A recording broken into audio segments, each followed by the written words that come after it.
At syempre mga idol, habang nagpiprito tayo ng atokwa, tayo ay magkakape muna. Sarap.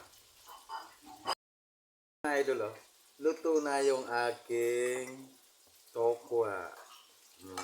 Pero mayroon pa rin ako piniprito mga idol. Mga idol, total naman luto na yung ating tokwa, ay tayo ay maghihiwa na ng cubes.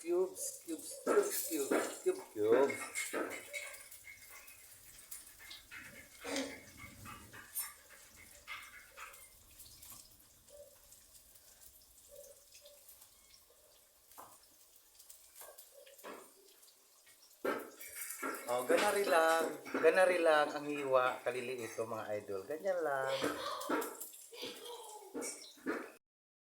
At syempre, hiwain ko na rin yung tira namin ng lechon kawali. Tayo naman ay magbabalat ng makukyot na sibuyas, mga idol.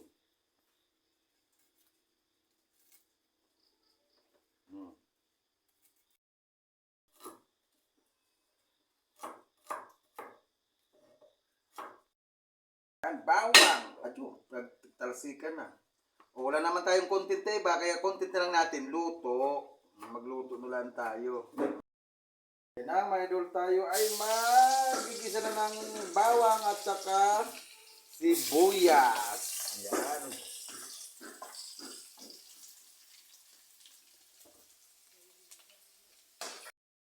Ang tukwat baboy.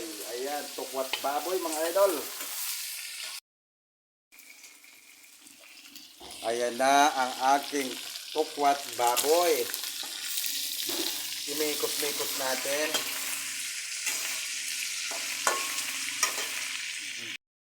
Ayan mga idol, at hugasan na natin ang repolyo kasi marumi ito galing ng palengke mga idol.